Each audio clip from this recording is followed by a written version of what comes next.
कि a spherical soap bubble inside a air chamber at pressure P naught has certain radius। तो एक कोई chamber है, उस चैम्बर में एक बबल है जो बाहर का प्रेशर P naught है उसके।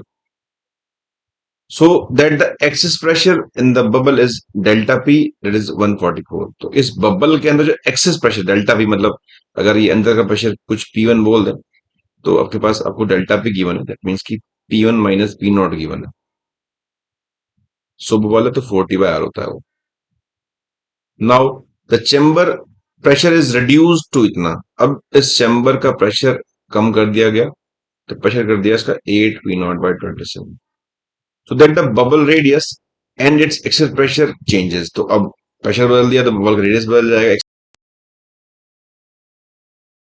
टेम्परेचर रिमेन अनचेंज, बाकी टेम्परेचर सेम रहा सब कुछ। ये इंपॉर्टेंट पॉइंट है कि temperature remain same. Assume air to be ideal gas, ideal gas है।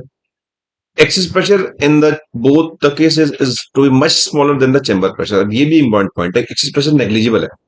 दैट मीन्स कि जब आप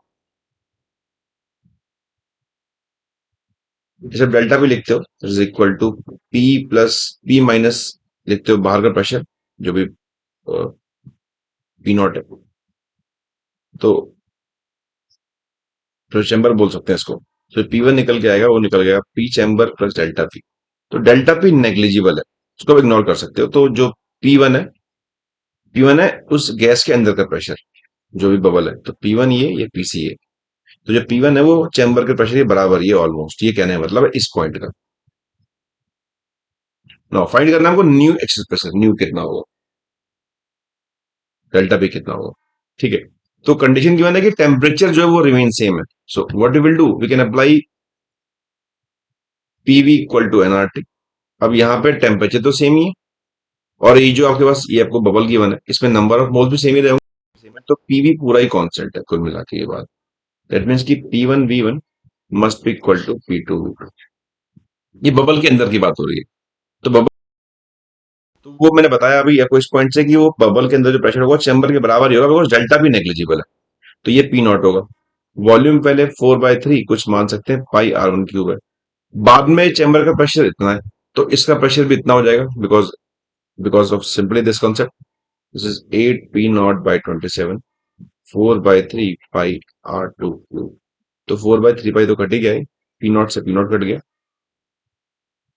तो निकल के आया R1 का is equal to 2/3 into R। ये R2 निकल के आया 3/2। तो हमने रेडियस फाइंड कर लिया इससे। हमको निकालना क्या है, आपकी नया एक्सेल प्रेशर निकालना है। पहले कितना था, पहले था डेल्टा पी जो था 4T/R1, है ना। अब कितना है नया वाला, डेल्टा पी डैश बोल देते हैं, ये होगा 4T/R2।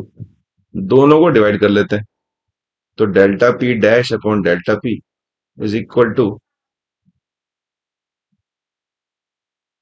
R1/R2। तो R1 को पुट कर लें आप, तो 2/3 R2/R2 इससे कट गया, तो डेल्टा पी डैश निकल के आया 2/3 into delta P. Delta P जो इनिशियली गिवन है दैट इज 144 गिवन है आपको, इसको आप पुट कर सकते हैं 144। तो इससे कट जाएगा, ये बचेगा 48, 14×96। ये तो जो बाद में प्रेशर है एक्सेस प्रेशर वो हो जाएगा 98 pascals. So this is all about this question. तो इसमें एक इंपॉर्टेंट पॉइंट ये था कि भाई ये जो गिवन था कि एक्सेस प्रेशर जो है वो बहुत छोटा है, तो यहाँ पे एक तो ये हमको यूज करना था, ये बहुत जरूरी था। साथ में कि टेम्परेचर चेंज नहीं हो रहा, तो this is a isothermal process, तो इसको अप्लाई करना भी काफी इंपॉर्टेंट।